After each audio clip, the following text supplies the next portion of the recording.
Welcome to the Teamwork Advantage podcast with Greg Gregory. Join us as Greg interviews powerful thought leaders and successful team and leadership experts from across the country on teamwork, leadership, and organizational culture. Now let's check in for this week's episode. Welcome back to the Teamwork Advantage, the podcast that's dedicated to the growth and development of teamwork, leadership, and culture, or what we call the TLC. And today we're bringing you a guest not too far from where I am, up in the Columbia, Maryland area, works in Baltimore for a little college and hospital you might have heard of called Johns Hopkins, and talking about culture of health. And it's going to be so entertaining to understand the correlation between our own personal health and the culture of health in the organization that can actually drive productivity for all of us. So if it's your first time listening, I am Greg Gregory, and your host, as well as the founder of the Teamwork Advantage.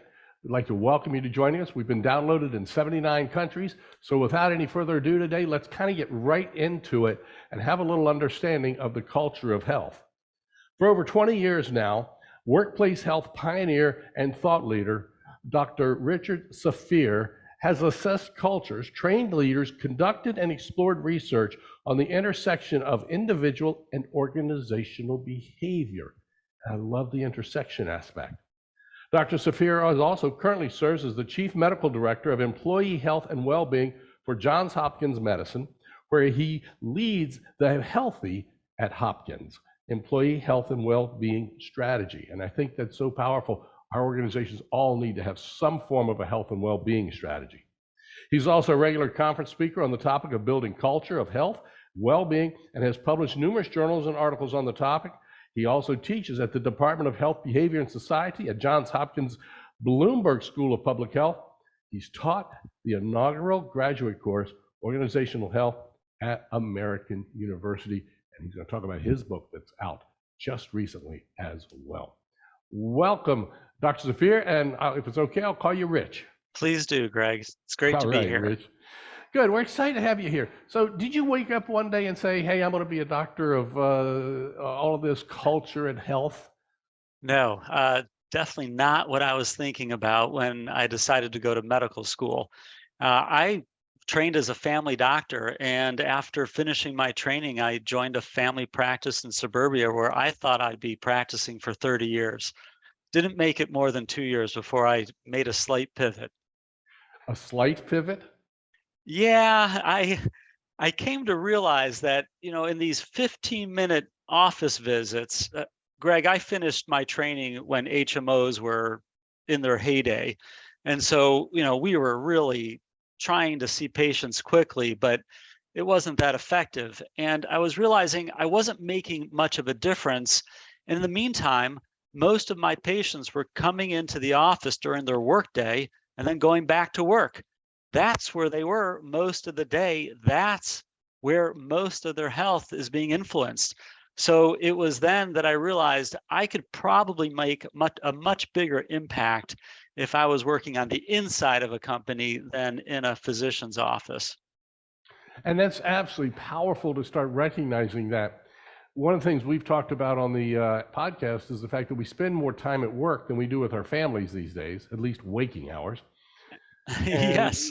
So there is the impact, and we are influenced, whether we want to admit it or not, we are influenced that way. You can't help but being influenced where you spend most of your waking hours. And so we talk about teamwork, leadership, and culture, and like a Venn diagram, and the intersections where it's all powerful. But we're going to take and dissect our word culture a little differently today.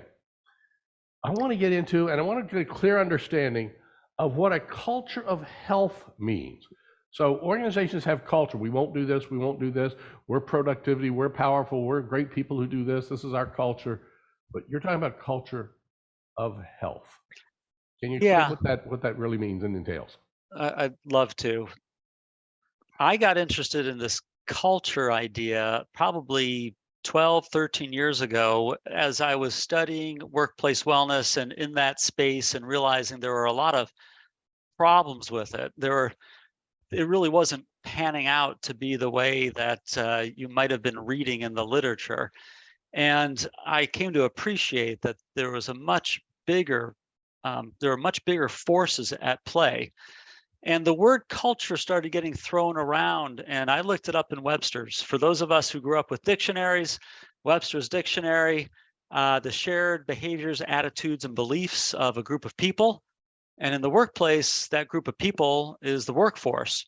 And in the context of the work I do, it's the shared behaviors, beliefs, and attitudes that impact our health and well-being.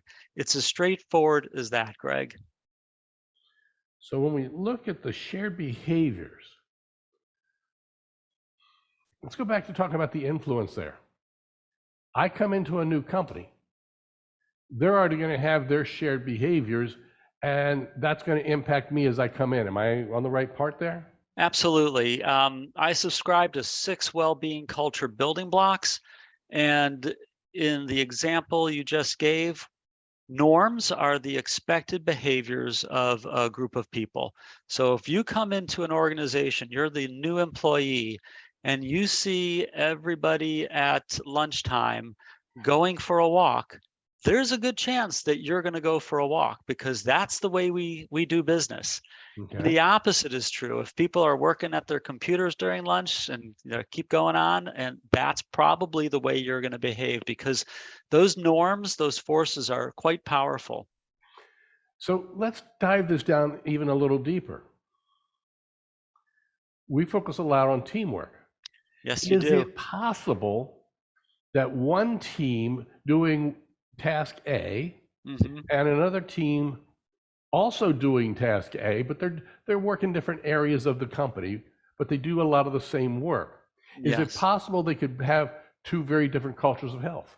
Yes. So the organization at large has its culture, but then there are different pockets across the organization that have their own, what I call a subculture. And so a subculture can be defined by a very specific subgroup, such as a particular manager or a particular profession, like a profession of being a doctor, or it could be a subculture defined by a campus. So if you're an organization that's large enough and you have more than one campus, you could have different subcultures on different campuses. And so we are influenced by all different types of subcultures throughout our workday. We've got a lot of folks that listen that are in the IT world and IT help desks. Yeah. So all of a sudden now we've got people that are in the help desk have one culture, and it's possible that the developers on another side could have a whole different culture. So it's trying to make sure we blend those. Am I on the right part there? That is right. And an IT subculture at one company might be different than an IT subculture at another company. They may be doing very similar jobs, but because of the way the people on the team interact, the social climate or the dynamics between the team and the manager, those things all shape the well-being culture on that team. Today I'm gathering, because of the passion I'm seeing in your voice and hearing in your voice right now, I'm assuming there are a lot of organizations that are, I'm going to use the word falling short. Oh yeah, it's more likely they're falling short than actually providing that rich and supportive environment that's going to help their workforce thrive. Okay, so where are they falling short? Well, how much time do we have, Greg? So, I mean, I guess this is the spot to say, whatever we don't, hey, pick up the book. yeah, well, I mean, certainly, that was a big reason why I wrote A Cure for the Common Company, because we are, as a society, our organizations have so many challenges, and that most leaders and managers have never been trained on their role in creating a healthy and well team, yet alone entire workforce. They need a resource. So that was a big reason why I wrote A Cure for the Common Company. Now, Greg, not to get into specifics, but I'm just going to reflect on a big part of your work, which is around teamwork. So one of the other 6 building blocks that I feature in the book is social climate. And that is, how do we feel about the people we work with? What is the general mood and attitude on the team? And do we share the same well-being vision? Like, do we all see well-being in the same light, or can we? So that helps unite us in our quest to have a healthier and happier day. And so you and I both value good teamwork. And yet, in my context, it's about how we work together as a team, not only to have good outcomes for the team and the company, but good outcomes for the members of the team as it reflects on their health and well-being. You mentioned 6 building blocks. Yes. Can we run through what your building blocks are and Yes. how they kind of intertwine and build this principle? Absolutely. So to do this, I'm going to share a phrase, plan for success, that may help our listeners remember the 6 building blocks. So the first building block is for the P in plan. That P stands for peer support. And this is, how do the people on the team either support each other or not support each other? In fact, Greg, peers don't have to be on your team. Peers can be in another department. But if they're in that workplace, they can be either helping you or harming your health and well-being. The second building block, the L in plan, is for leadership engagement. And there's a whole host of responsibilities that are specific to creating a well-being culture on the team that leaders can choose to embrace. The third building block we talked about already, Greg, it's the N in plan. That N is for norms. The fourth building block we also just reflected on, the S in success, is for social climate. The 2 C's in success, this one gets a little tricky. The 2 C's in success stand for culture connection points. Now, those culture connection points are any way that the manager or the organization can influence or nudge or shape the experience so that it's easier for employees to make healthy choices and have positive emotions. And there's a dozen of those culture connection points in the book. And the last building block, the 6th building block, is the last S in success, and that stands for shared values. Now, most organizations have values, and sometimes they call them core values. They rarely call them shared values. Shared values are those values that have been determined both between management as well as the employees. And it doesn't even have to be all of the employees, but at least a representation. Because when the employees have a say in what the values are, they tend to better reflect the notion that employees really value employee health and well-being. The value may not be literally employee health and well-being, but it is going to reflect something that supports their health and well-being. So there you have it. Plan for success. That's fascinating when we go down that, because there's so much that ties into it. And you're right, when we're talking about the social climate and the norms, and then coming back to the shared values, there's so much that comes into play and how we work with that. Do they have to be done in an order, or is this just building blocks that come together? How does that work? Yeah, they do not have to be in order. I'm glad you asked that question. None of these building blocks is more important than the other.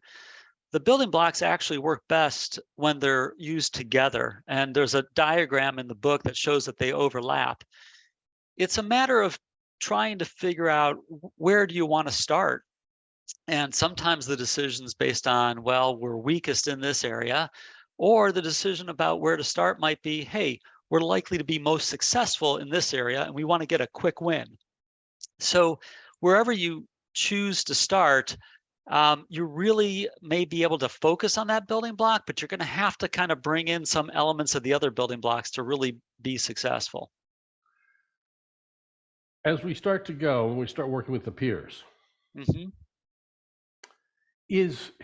and I think I know the answer, but when we talk about peers, there are some people on a team who will bring a positive influence, and there'll be those who bring the negative influence you talked about.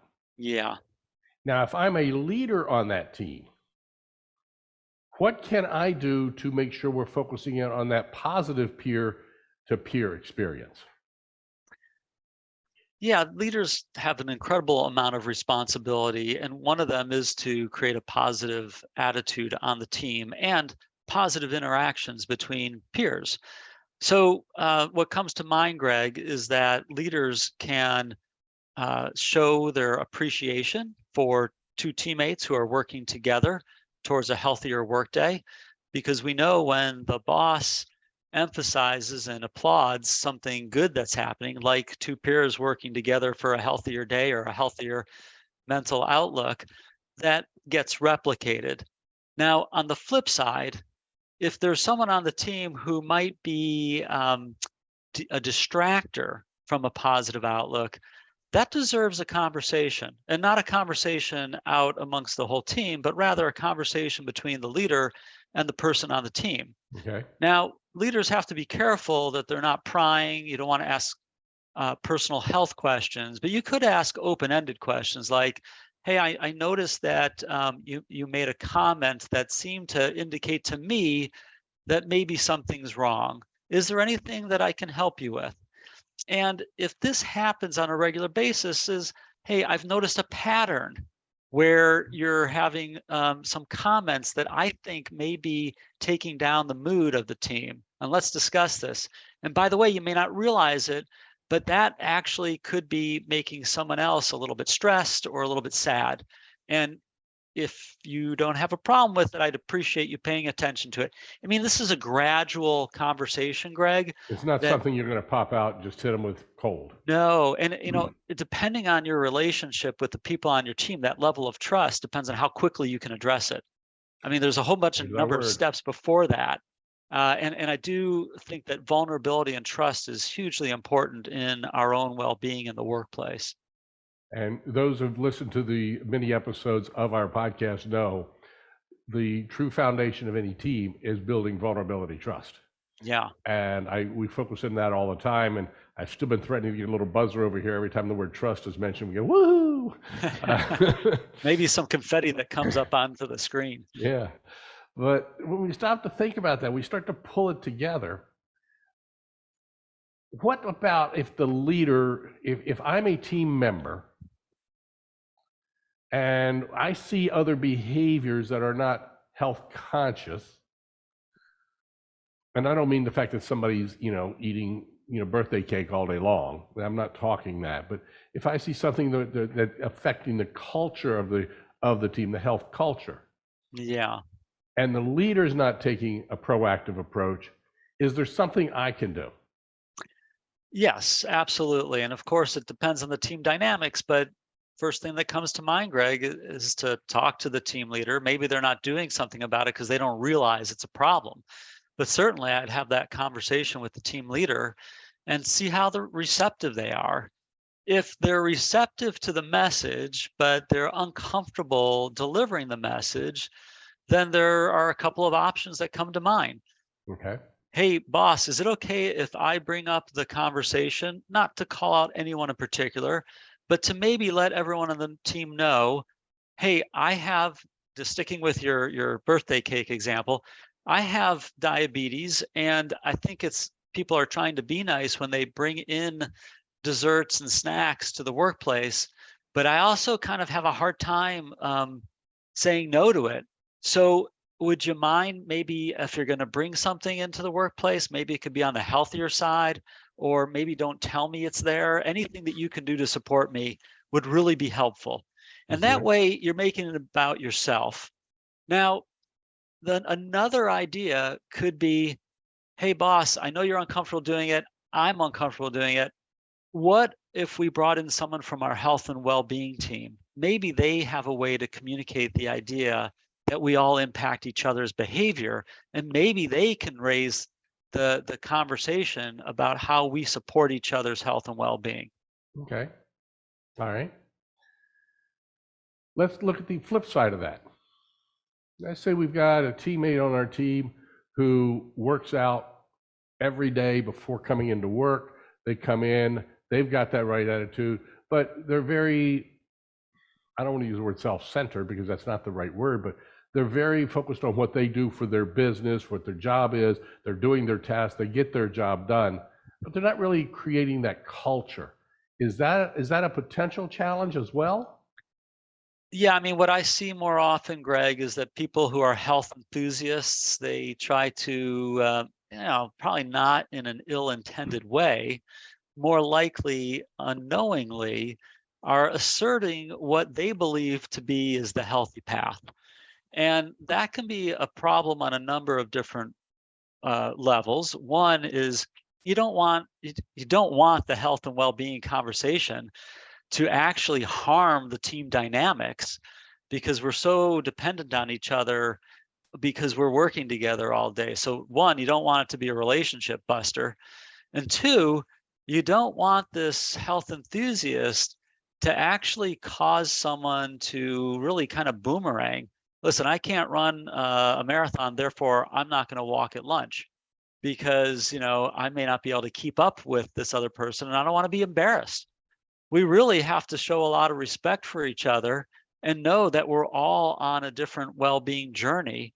And Okay. and that's part of this culture is respect and helping each other regardless of where we are. All right, let's play this card.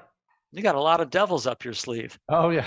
Well, one of the things I've always done in my life is always play devil's advocate, It's even good. though I may agree 1,000% with what's coming and what's going. I've always done the what if scenario.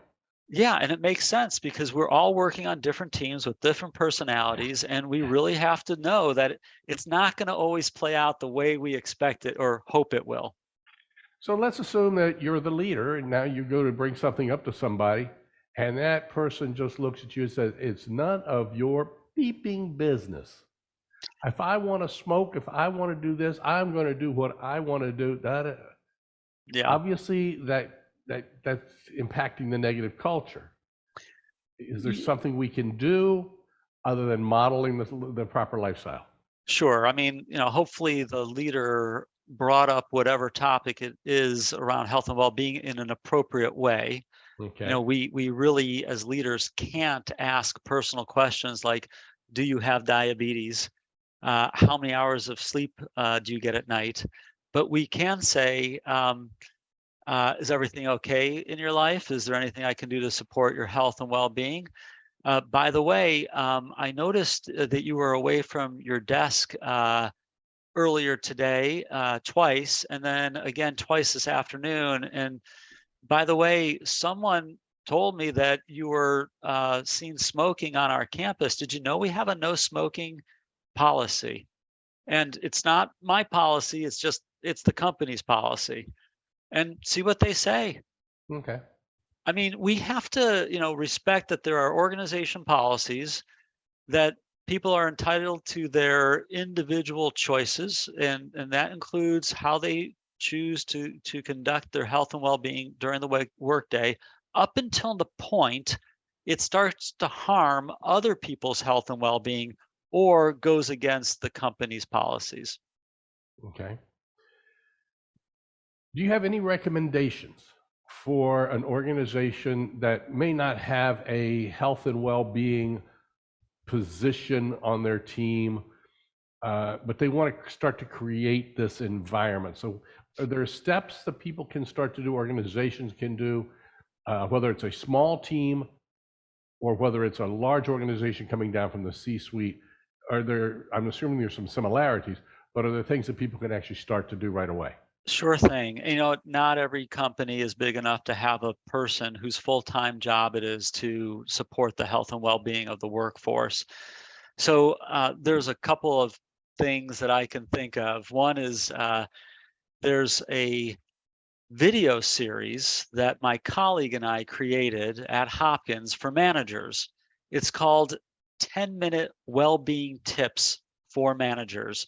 And this video series was recorded and it's on YouTube.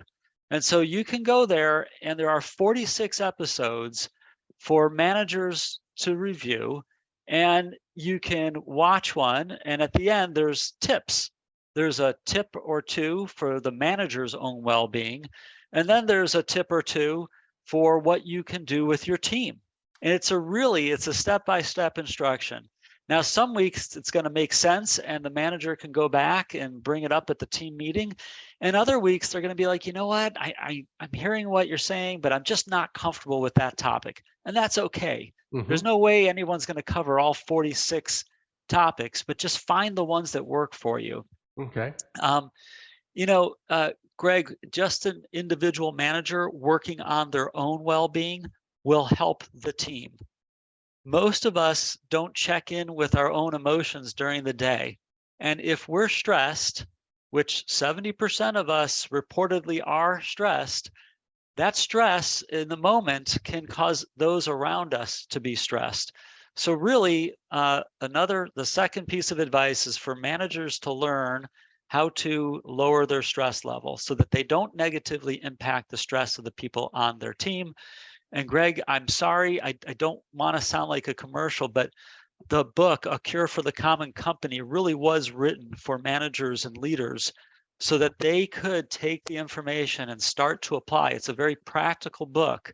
I'm a physician, but it's not a scientific book. It is written so that people can take what they're learning in the book and apply it. And that's so key, because so often we read things, and I picked up several books in my life on behavioral health and things of that direction. And it's like, wait a minute, I've got to read something 4 times to try and understand it.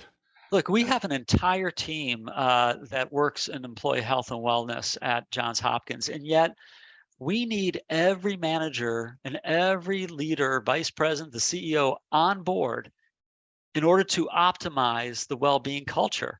And in order to do that, we need to give leaders resources, and the book is one of them. So obviously I'm going to put if we can get a link to your book, we'll put in our show notes. Okay. But also, can you get us the link to that YouTube channel? Yeah, I can send you a link, Craig. Absolutely. And I'll make sure that appears in our show notes as well for everybody, so they can go right there. The more things that we can give them that they can actually go to and use, I think people will do. Oh, absolutely. And it's easy. It's 10 minutes. Yeah, and that's beautiful, because one of the things I talk about is having the huddle meetings in businesses. What you can do, grab this, use this. You can do the 10-minute health today, and you do something else tomorrow or next week, whatever. So those all come together. The more we start to bring about this mindset, I think is going to be a true cultural shift. One of my clients several years ago did something where they actually would reimburse every employee, and the key word was reimburse, every employee for anything they did by providing a receipt of anything that was providing them better health. Whether that was getting a massage or joining a gym, whatever it was, the company would give them up to $200 a year for doing certain things like that. Is that something that organizations you're finding more of today? I don't know the numbers, Greg, but that's a common strategy, and it allows for the individual well-being journey. There's no way a company can create all of the resources to support each individual in an organization. So giving them an allowance for reimbursement so that they can use it to support their own well-being is a great idea. It's not a substitute for creating that well-being culture in the workplace. So if you get that, let's say your allowance is $100 and you use it all in one day for one massage, what about the other 250 days of the year that you're in the workplace? You really need to make sure that some of the money is used to train leaders, managers, and whatever other baseline resources might be needed. Organizations that want to start something beyond the YouTube and the book, is there something else that I could do as a manager right now if I don't have a budget that I can go out and do? I mean, you've given us 2 great ways there that are very inexpensive. YouTube's free. So something like that. Is there something else as a manager that I can pick up and just start to do? Well, I would, if I'm a manager of a small team, I would have a conversation with my team. Okay. Hey, I would like to know what is getting in the way of your well-being during the workday. And I'd love it if you share it in a group, but if you're not comfortable, let's talk about it at our next one-on-one. And if you're still not comfortable, that's your choice. You don't have to share anything that you're uncomfortable sharing with me, but I want to support you. And the only way I can support you, and the way I can support you best, is if I can figure out what would help the most. Those conversations are free, and perhaps what's going to come out of it is something that might require a budget. And that's when you might be able to go to human resources and say, hey, can you spare $200 because most of my team doesn't know how to sleep well at night, and we'd really love to have someone come in and talk to us about how to get a better night's sleep. I'm just throwing that example out there, Greg. Right. It could be anything. Okay. And that absolutely works. So let's talk about the benefits. When we get the culture of a better well-being, what are the benefits to the team? What are the benefits to the organization? There are countless benefits. I'll stick with the sleeping thing because this is a common problem in our country. Huge challenge today. I mean, I don't remember the statistics, but some high proportion of the workforce is not sleeping 7 to 9 hours every night. And just sleep alone, if we don't sleep well, we might not be in the best mood the next day, which makes us not a great teammate. If we don't sleep well, we can't focus that well, and therefore we can't do our best work. If we don't sleep well, that contributes to a lot of different chronic diseases. People don't realize it's not just about being tired. Increases our risk of high blood pressure, increases our risk of heart disease, lower immune system, which means more infections. And so the list goes on and on. From a macro level, from the organizational level, when we have a healthy and well workforce, not only will our healthcare costs go down, but we'll also be able to retain our employees because people want to work in a workplace that supports their health and well-being. And when they feel good about the support they're getting, they're going to tell their friends and family. They're going to become your best marketing tool. That's going to make recruitment easier. So we got lower healthcare costs, improved retention, talent acquisition, increased productivity, fewer workers' compensation claims because people will get injured less on the job when they're in better shape. There's several other things. And that's where people don't even realize sometimes, if I'm not getting the sleep or if I'm having a health problem, they don't even think what is happening in their personal life may be contributing to a downturn. Yeah, they're doing this. They are connected. Yeah, they're doing this, but it's really this. It's got to be more connected. That's one of the reasons, the sleep apps on a watch these days are just amazing. I go back and I look at my sleep rhythms, how much I'm getting to my REM, my deep, my light sleeps, making sure that I'm getting appropriate sleep. So those are things that really come into play. Yeah. This has been incredibly helpful. If I want to do something on my own, if Bob is at the office and wants to do something on his own, the company's got something, what's one of the things you would recommend today for somebody to start getting a personal? Let's get away from the team right now for a second. What's something somebody could do personally to start off, and we'll wrap up our interview with that. Sure. At the end of each building block chapter, I turn it around and give tips for the reader for themselves, because it is important, and those building blocks can work for you. So just thinking about the peer support conversation that we had at the beginning of our conversation, Greg, who is it in the workplace that's supporting your health and well-being? And if there is none, is there someone that you feel comfortable approaching? Because if you're having a hard time, let's say getting up from your desk at lunch, wouldn't it be easier if someone came over to you and say, hey, it's noon, let's take a break, let's go take a 10-minute walk together? I think so. I think the answer is yes. And if there's someone on your team who's actually harming your health and well-being, you may not have thought of it this way, but who is the person who's always bringing in the chocolate? Is there a way to have a non-confrontational conversation with this peer to say, I think what you're doing is nice. I happen to love chocolate. I also happen to have a problem with my cholesterol. And I'm wondering if there's a way that you can still be nice to the team and for me to not eat it. I know it's my problem, but I'm really looking for help. Okay. And by allowing themselves to be vulnerable, that comes into play. Yes, absolutely. One quick follow-up to that. Yeah. Remote working, I think, Yeah. has caused a big challenge here. Am I on the right page? You are correct. All of us need some degree of social connectedness, and people may be getting it outside of work, or they may not be. They may be getting it through a video conference, but we still miss some of that. And so, there's, loneliness has become a huge problem, even in a workplace where there's a lot of people employed. We're talking like 50% of the workforce, this is a statistic I came across recently, feels lonely in the workplace at least once a week. So they may go through a period where they're like, I'm feeling not connected to the people I'm around.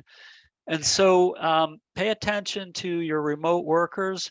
I happen to be a fan of people being able to have some flexible schedules if your occupation allows it, and still coming together physically so that you can connect socially, because not only do we know that it's good for our own mental health and physical health, it's also good for the team's health.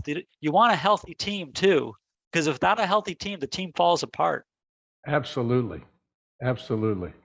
Rich, it's been so powerful hearing some of the thoughts here.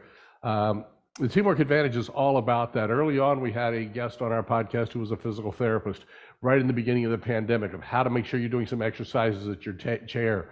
All of that starts to come into play. Whether it's our mental health, we've talked about neurodiversity, whether it's all these types of things that come into play. You've really put a good bow on this today, and it really is very impactful. Once again, the name of your book is? A Cure for the Common Company. I'm going to actually have a copy right here. We got a little smiley faces going on here. All right. Smiles help smiles. A Cure for the Common Company, and I love that it's not the common cold, it's the common company. Yep. So that really does work. We'll put the links on our website and on the podcast notes. We'll have some fun with that one. Thank you once again for joining us. Thanks for having me. Folks, once a week, this is so good. Once a week with the Teamwork Advantage, you get ideas that you can implement right away. Just getting the idea of those 6 building blocks that Rich talked about today will help you start to build a culture of well-being for you, your team, and possibly even your entire organization. Until next week, remember, having a good day is just being average. Go out and make today and every day an excellent and exceptional day. Till next time, take care. Bye-bye. You've been listening to the Teamwork Advantage with Greg Gregory. Be sure to like, subscribe, and activate the bell icon to be notified of future episodes. To learn more about how Greg can help your organization develop a powerful winning culture, visit TeamsRock.com. That's TeamsRock.com.